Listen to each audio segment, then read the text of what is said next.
TV நேயர்கள் அனைவருக்கும் வணக்கம். எடப்பாடி பழனிசாமி அவர்கள் ஓ பன்னீர்செல்வம் நின்று பார்ப்பாரு. பெண் பிள்ளை பள்ளிக்கூடத்துக்கு போயிட்டு வருதா இல்லையான்னு அம்மா தன்னை எப்படியாவது அதிமுகக்குள்ளே இணைத்து விடுவார்கள் என்று காத்திருந்தார்.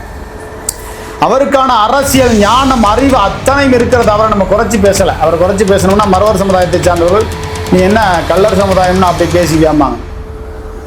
ஒரு கட்சி திமுக இரண்டு பெரும் கட்சிகள் தான் மாறி மாறி ஆட்சி செய்து கொண்டிருக்கிறது.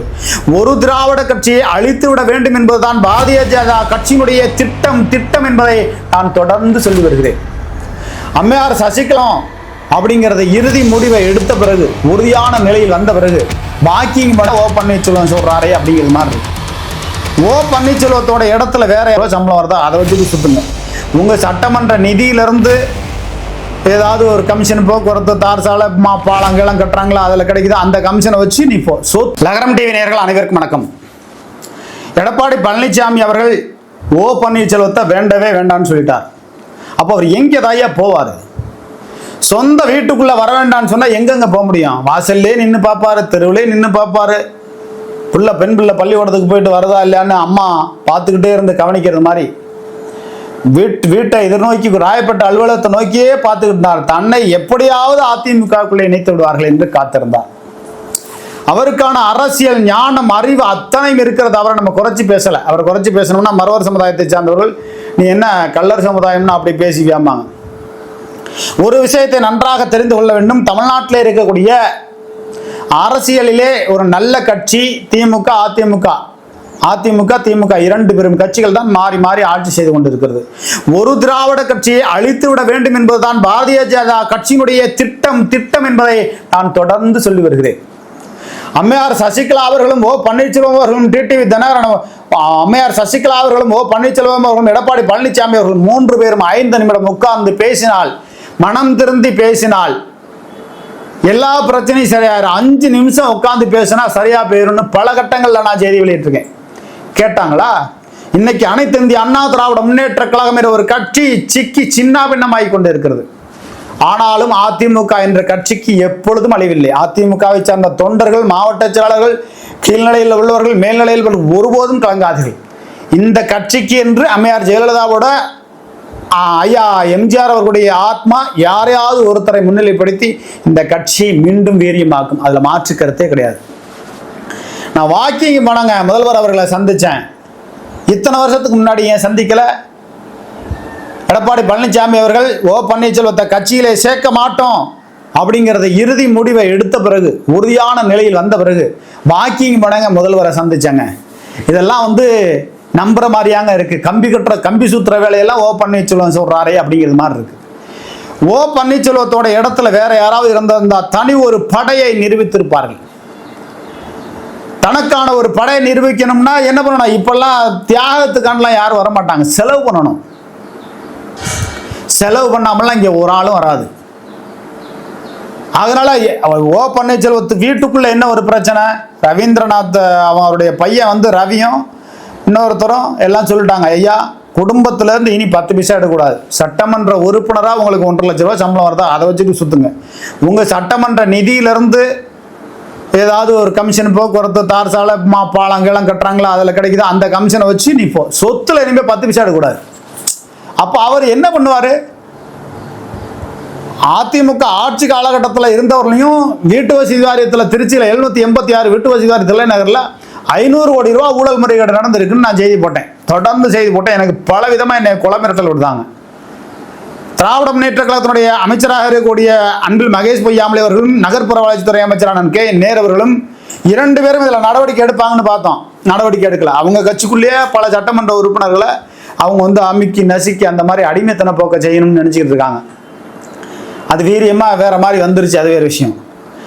ஆனால் வீட்டு வசதி வாரியம், பொதுப்பணித்துறை, அனைத்து துறைகளிலும் பல துறைகளில் இருந்த முதலமைச்சராகவும் இருந்த ஓ பன்னீர்செல்வம் அவர்கள் சம்பாதிச்சதை அரசியலுக்காண்டி செலவு பண்ணாததுனால வந்த விளைவு என்ன ஆச்சு? அவர் பின்னாடி இன்னைக்கு யாருமே இல்லை. சமுதாய உணர்வோடு ஏதோ ஒரு 2-3% பேர் இருக்காங்க. அதிக அளவுக்கு யாருமே கிடையாது. இப்போ எங்கள் ஊரில் நான் இருக்கிற ஊரில் ஓ பன்னீர்செல்வத்துக்காண்டி ஏதோ 2-3 பேர் போகலாம். பிச்சைக்காரனுக்கு பிச்சை இட்டாலும் பிரதிபலனை எதிர்பார்க்கின்ற உலகம். எந்த பலனுமே அடையாம சின்னம்மா ஓபிஎஸ் சின்னம்மா ஓபிஎஸ்ன்னு எவ்வளவு நாளைக்கு திட்டுவாங்க. வீட்டில் உள்ளவன் செருப்பை கழட்டிட்டு அடிப்பான். என்னடா அப்போ பார்த்தாலும் சின்னம்மா ஓபிஎஸ் வெங்காயம் மயிருன்னுக்கிட்டு போய் பொழப்பப்படுறா அப்படின்னு சொல்லுவாங்களா, சொல்ல மாட்டாங்களா? அப்படித்தான் அம்மையார் சசிகலா அவர்கள் 90% பணியை முடித்தேன், கழகம் இணைந்து விடும்னு அப்பட்டமான ஒரு பொய்யை சொன்னாங்க. உண்மையாகவே அந்த அம்மா ஒரு ஆளுமையாக அம்மையார் ஜெயலலிதாவோடு இருந்தவங்க தான். அவங்களாம் இந்த கட்சியினுடைய பொதுச்செயலாளராக இருந்தால் கட்சியை வலிமையாக கொண்டு போக முடியும், அதில் மாற்றுக்கிறதே கிடையாது. காசை எடுத்து செலவு பண்ணணுமாங்க? திவாகர் செலவு பண்ணுவாரா? யார் செலவு பண்ணுவா? டிடிவி தினகரன் அம்மா மக்கள் முன்னேற்ற கழகம்னு ஒரு கட்சி ஒதுங்கிட்டாரு. அவர் பாஜகனுடைய மொத்த உருவமாக மாறிட்டாரு. கடைசி வரலையும் இந்த அதிமுகக்குள்ள உள்ளவே போகவே முடியாதுங்கிற ஒரு நிலைமையில தான் முதலமைச்சர் போகக்கூடிய வழியில் நம்ம வாக்கிங் போகிறோம் முன்னாடியே அறிவிப்பு சொல்லிட்டு, முன்னாடியே ஒரு தகவலை முன்னோட்டமாக விட்டுட்டு வாக்கிங் போகிற இடத்துல ஐயா அப்படின்னு 2 நிமிஷம் கொஞ்சம் சந்திச்சு ரகசியமாக பேசுகிறாங்க. இதை இவங்க 2 பேரும் தான் பேசணுங்கிறது கிடையாது. அரசியலுக்கு இடைத்தரகர்களும் உண்டு. முகத்துக்கு முகம் கண்ணாடிங்கிறது மாதிரி 2 பேரும் பேசி ஒரு கலக்கத்தை ஏற்படுத்தணும். பாஜகவுக்கு ஒரு கலக்கத்தை ஏற்படுத்தணும், எடப்பாடி பழனிசாமிக்கு ஒரு கலக்கத்தை ஏற்படுத்தணும். இப்போ எடப்பாடி பழனிசாமி இப்போ கப்பு சிப்புன்னு ஆயிட்டாரு. பன்னீர்செல்வம் முதல்வர் ஸ்டாலின் ஐயா அவர்களும் சந்திச்சு பேசினதை நான் பார்த்துட்டு எடப்பாடி பழனிசாமி கப்பு சிப்புன்னு ஆயிட்டார். எல்லாரும் கூப்பிட்டு எடப்பாடி பழனிகிட்ட மிரட்டிட்டாங்களாம். போச்சியா, அவர் திமுகவோட போயிட்டாருன்னா கதை முடிஞ்சு போச்சு, சோழி முடிஞ்சு போச்சு அப்படின்ட்டு. பன்னீர்செல்வம் இப்போ விஜய் கூட போவாரா திமுக கூட போவார்னா என்ன ஆக போகுதுன்னு தெரியல. இந்த அதிமுக பற்றி செய்தி போடுறதுக்கு நமக்கே என்னங்க இவ்வளோ அருவருப்பாக போகிறாங்களேன்னு நினச்சி பார்க்கும்போது வேதனையாக இருக்குது. புரட்சித் தலைவர் எம்ஜிஆர் அவர்கள், புரட்சித் தலைவி அம்மையார் ஜெயலலிதா அவர்கள் அப்படின்னு ஒரு ஆளுமையாக இருந்த கட்சி இன்றைக்கு திராவிட முன்னேற்ற காலத்தில் இருக்கக்கூடிய கட்சிகளுக்கு கூட்டணிக்கு வெளிப்படையாக அழைப்பு விடுக்கிறார் எடப்பாடி பழனிசாமி அவர்கள். இந்த அழைப்பு தான் அதிமுகவினுடைய மைனஸை காட்டுது, தகுதி தராதாரத்தை குறைத்து விடுகிற போக்கு. 234 தொகுதியிலையும் தனித்து நின்று களம் கண்ட ஒரு மகத்தான கட்சி. 40 பாராளுமன்ற தொகுதிகளிலும் பாண்டிச்சேரி உட்பட தனித்து நின்று களம் கண்ட கட்சி அனைத்து இந்திய அண்ணா திராவிட முன்னேற்ற கழகத்தினுடைய புரட்சித் தலைவி அம்மா அவருடைய கட்சி. அப்படிப்பட்ட ஒரு பேர் இயக்கம் முதல்வர்கள் வாக்கிங் போறாங்க, அப்போ போய் நான் பார்த்தேன், அதுக்கப்புறம் வீட்டில் போய் பார்க்குறேன் அப்படிங்கிறதெல்லாம் அரசியல் இல்லை என்று ஒருபோதும் சொல்லிவிட முடியாது. எப்படி சீமானவர்கள் முத்தவருடைய இறப்புக்கு போயிட்டு முதல்வர் ஸ்டாலின் ஐயா வீட்டுக்கே போறாரு அப்படிங்கும்போது அதுல அரசியல் இருக்கு. வீட்டுக்கு தான் போய் அங்கதான் போயிட்டீங்க, அதுக்கப்புறம் வீட்டில் என்ன போய் நீங்க ஆறுதல் சொல்ல போறீங்க? வந்த இடத்துல ஆறுதல் சொல்ல முடியாதா? அப்போ எல்லாமே ஒரு அரசியல் கணக்கோடு போய் கொண்டு இருக்கிறது. அதனாலதான் சீமானுக்கும் அங்க மைனஸ் பாயிண்டா இருக்கு. அப்போ பன்னீர்செல்வத்தோட அரசியல் நிலைமை என்ன ஆக போகுது? அதிமுக என்ற கட்சி இத்தோட அழிஞ்சு போயிருமா? வாய்ப்பில்லை. பாஜக சுத்தமா அதிமுகவை அழித்து விடுமா? வாய்ப்பில்லை. பன்னீர்செல்வத்தை திமுக கிட்ட விட்டுருவாங்களா பாஜக? வாய்ப்பில்லை. 26ஆம் தேதி சந்திக்க போறாங்க, மோடி சந்திக்க போறாரு, கூப்பிட்டு சமரசமா பேசி மறுபடியும் ஒன்னாக்க போறாங்க. ஒன்னாவே ஆக்குனாலும் ஒழுங்கா இனிமே வேகாது. இனிமே சோறு குழஞ்சது தான். இது இனிமே ஒண்ணுமே பண்ண முடியாது. அதிமுக என்ற பேர் இயக்கம் சுத்தமா சோழி முடிஞ்சு போச்சா? அந்த கட்சிக்கு வீரியமான ஒரு தலைவர் வருவார். எப்போது வருவார்? 2026க்கு பிறகு வருவார். அதற்கு முன்னாடி இருக்கக்கூடிய எடப்பாடி பழனிசாமி வீரியமான தலைவரா? வீரியமான தலைவர் தான். அம்மையார் சசிகலாவுக்கு துரோகம் பண்ணாரு, பன்னீர்செல்வத்துக்கு துரோகம் பண்ணாரு, பன்னீர்செல்வம் எடப்பாடிக்கு துரோகம் பண்ணாரு, அம்மையார் சசிகலா எடப்பாடி பழனிசாமிக்கு பதவி கொடுத்தாங்க. எல்லா விஷயமும் இருக்கு. எல்லாருமே மாறி மாறி துரோகம் பண்ணிட்டாங்கன்னா யாரும் இங்கே அரசியல்ல யோக்கியம் கிடையாது. யோக்கியமான அரசியல்வாதி யாரும் கிடையாது. ஆனால் இந்த 2025க்குள்ள 2026 சட்டமன்ற தேர்தல் வரை இந்த அதிமுக என்ற ஒரு பேர் இயக்கம் ஆட்சி அதிகாரத்துக்கு வறுமையானால் உண்மையாக உலக அதிசயம்தான். வந்துட்டாலும் நல்லதுதான், ஆனால் வரலன்னாலும் நல்லதுதான். ஆனால் பாரதிய ஜனதா என்ற ஒரு பேர் இயக்கம் அந்த பேர் இயக்கமாக உருவெடுக்க வேண்டும் என்பதற்காக அதிமுகவை குழி தோண்டி புதைப்பதற்கு அனைத்து திட்டத்தையும் வழி செய்கிறார்கள். அதற்கு எடப்பாடி பழனிசாமி அவருக்கு பதவி ஆசை, பண ஆசை, யாரையும் சேர்க்க மாட்டேன் அப்படிங்கிற லெவலில் போயிட்டார். கடைசி நேரத்தில் இப்போ மோடி கூப்பிட்டு வச்சு பஞ்சாயத்து பேசி தான் ஒன்றா இணையணும்னா அப்போ நீங்கள் என்ன தமிழ் குடி சாதி கேவலமாக இருக்குது. அவங்க பார்த்து நம்மளை சேர்த்து வைக்கிறதா? புருஷன் பொண்டாட்டிய அவங்களா பார்த்து சேர்ந்துக்கணும், இன்னொருத்தவங்க போய் சேர்த்து வைக்கிறது என்ன? அது ஒரு பொழப்பாது. அனைத்து இந்திய அண்ணா திராவிட முன்னேற்ற கழகம் என்ற ஒரு பேர் இயக்கம் அந்த பேர் இயக்கத்தை எங்கிருந்தோ வந்த RSS பார்ப்பனிய கூட்டம் பார்த்து பஞ்சாயத்து பேசி வைக்கிறதுன்னா அந்த பஞ்சாயத்து தேவையில்லடா, நாங்க இணைஞ்சிக்கிறடா, நீ என்னடா எனக்கு இணையிறது, நீ என்னடா எனக்கு சீட்டு கொடுக்குறது, நான் பார்த்து சீட்டு கொடுப்பேன், காலில் விட அவனுக்கு 10 சீட்டு தான் அப்படிங்கிற லெவலில் கொண்டு போகணும். ஒட்டுமொத்தமாக பாரதிய ஜனதா கட்சியினுடைய சங்கியாக நிழலாக மாறிவிட்டார் எடப்பாடி பழனிசாமிங்கிறாங்க. அப்படி மாறாம அதிமுக என்ற ஒரு பேர் இயக்கமான திராவிட சித்தாந்தங்கள் கொண்ட மாநில சுயாட்சியை விட்டு கொடுக்காத ஒரு மகத்தான கட்சி என்பதை எடப்பாடி பழனிசாமி உணர்ந்து கொண்டு அனைவரும் ஒற்றுமையாக இருந்து பாஜக என்ற கட்சிக்கு மிஞ்சி போனா 7 சீட்டுக்கு மேல கொடுக்க கூடாது. 7 சீட்டே அதிகம், 3 சீட்டுக்காக தான் அவங்க பாஜக எத்தனை சீட்டு மிஞ்சி போனா எத்தனை சீட்டு ஜெயிக்க முடியும்? கோயம்புத்தூர்ல 1 சீட்டு ஜெயிக்கலாம், திருப்பூர்ல ஜெயிக்கலாம், கன்னியாகுமரியில் ஜெயிக்கலாம். இதை தாண்டி பாரதிய ஜனதா கட்சிக்குன்னு என்ன இருக்கு? பாஜக கட்சியில் இருக்கக்கூடியவர்கள் பெரும்பாலானவர்கள் திமுகவில் இருந்தவர்கள். 2024 நாடாளுமன்றத்தில் நேருடைய மகனுக்கு பாஜகவை சார்ந்தவர்கள் மறைமுகமாக வேலை பார்த்தார்கள். இங்க இருக்கக்கூடிய மாவட்ட தலைவர்கள் முத கொண்டு IJKவுக்கு வேலை பார்க்காம திமுகவுக்கு வேலை பார்த்த கேவலமான கூத்தெல்லாம் இருக்கு. தெரியாதா எங்களுக்கு என்ன? அதனால திராவிட முன்னேற்ற கழகத்தை சார்ந்தவர்கள் அங்க போய் இருந்துகிட்டு திமுகவுக்கே வேலை பார்க்குறாங்க, பாஜகவில் இருந்துகிட்டு. அதனால அனைத்து இந்திய அண்ணா திராவிட முன்னேற்ற கழகம் என்ற ஒரு பேர் இயக்கத்தின் நிழலில் இருந்து கொண்டு 2-3 சீட்டுக்கு மேல நீங்க ஜெயிக்க முடியாது பாரதிய ஜனதா கட்சி. அதை விட்டுட்டு நீங்க 40 சீட்டு வேணும்னு சொல்லிட்டு நின்றுட்டு இருந்தீங்கன்னா 4ல் கூட ஜெயிக்க முடியாது. ஆனா நீங்க அப்படி ஒருவேளை அவங்க ஏதாவது மிஷின்ல EVM மிஷின்ல கை வைக்கிறாங்கன்னா தமிழ்நாட்டு மக்கள் மிக விழிப்புணர்வா இருந்துக்கணும். பாரதிய ஜனதா கட்சி அதிமுக இந்த கூட்டணிக்கு நீங்க ஓட்டு போடணும்னா அதிமுகவுக்கு நீங்க ஓட்டு போடுங்க. பாரதிய ஜனதா கட்சியை இந்த மண்ணோடு வீழ்த்த வேண்டியது நமது கடமை. பாஜக ஒன்றும் தீண்டத்தகாத கட்சி அல்ல. ஆனாலும் கூட ஒரு தமிழ்நாட்டினுடைய சுயாட்சி, மாநில சுயாட்சி சித்தாந்தங்கள், திராவிட சித்தாந்தங்கள் இந்த லெவல்ல இருக்கக்கூடிய பேர் இயக்கத்தை அடித்து நொறுக்கி தரைமட்டமாக்க வேண்டும்.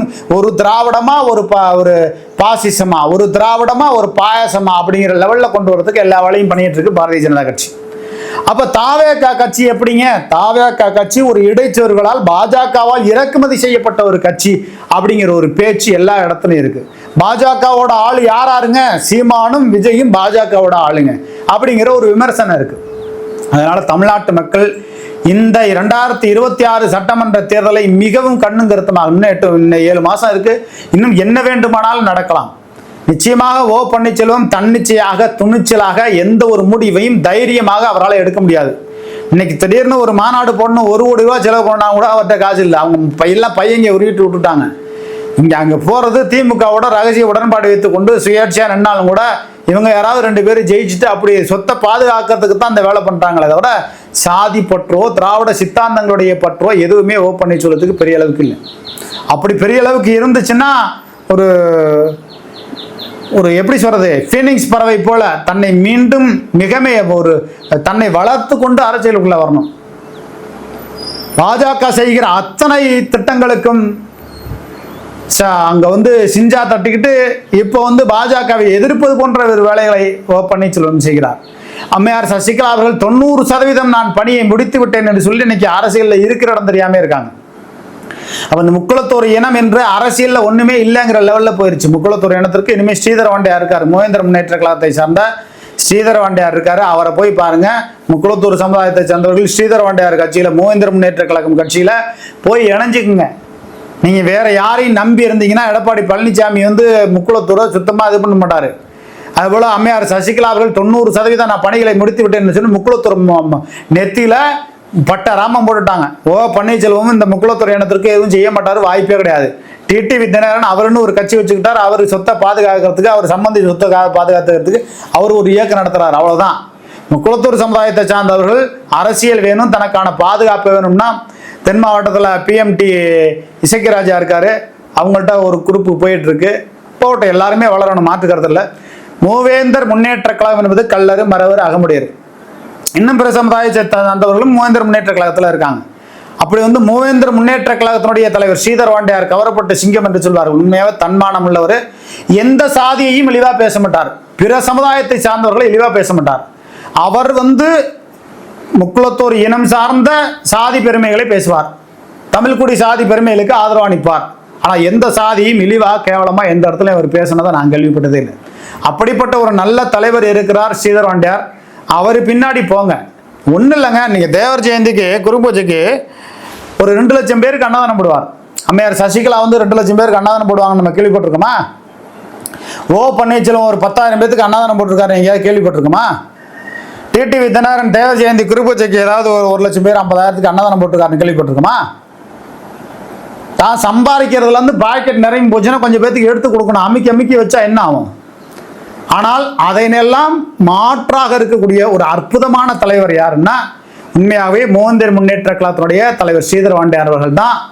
இந்த தமிழ்குடி சாதிகள் அனைத்திற்குமான தலைவராக குரல் கொடுக்கக்கூடிய உன்னதமான ஒரு தலைவர்.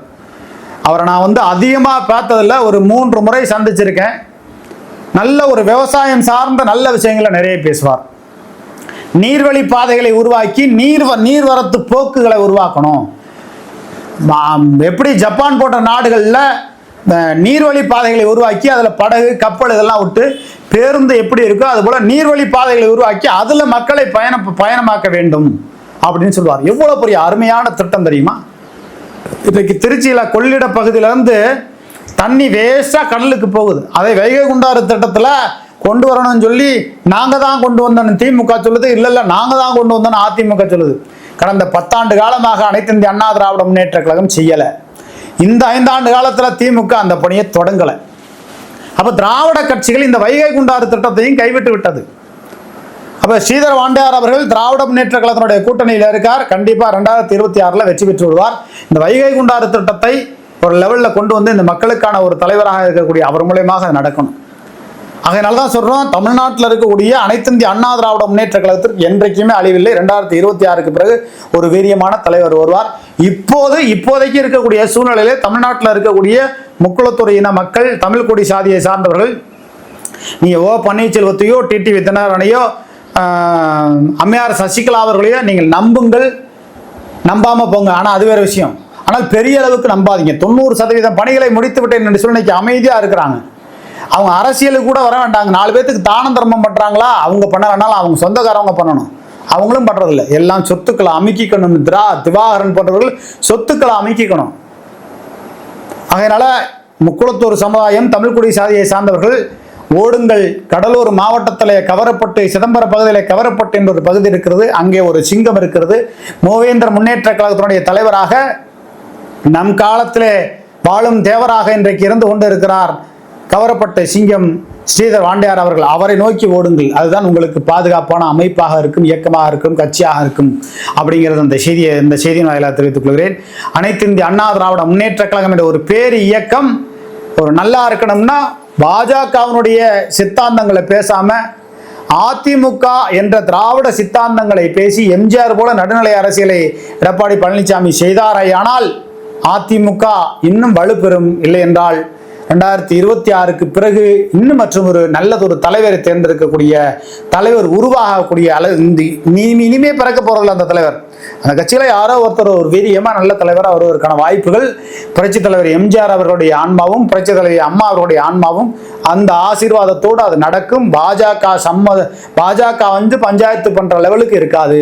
2026க்கு பிறகு பாஜகனுடைய தயவு தேவையில்லை. பாஜகக்காரன் பக்கத்துல நின்னாவே அதிமுக தொண்டவன் நிர்வாகிகளை விரட்டி வெளுத்து எடுக்கிற மாதிரி ஒரு நிலைமை வரும் அப்படிங்கிறத அந்த செய்தி நாளில் தெரிவித்துக் கொள்கிறோம். நன்றி, வணக்கம்.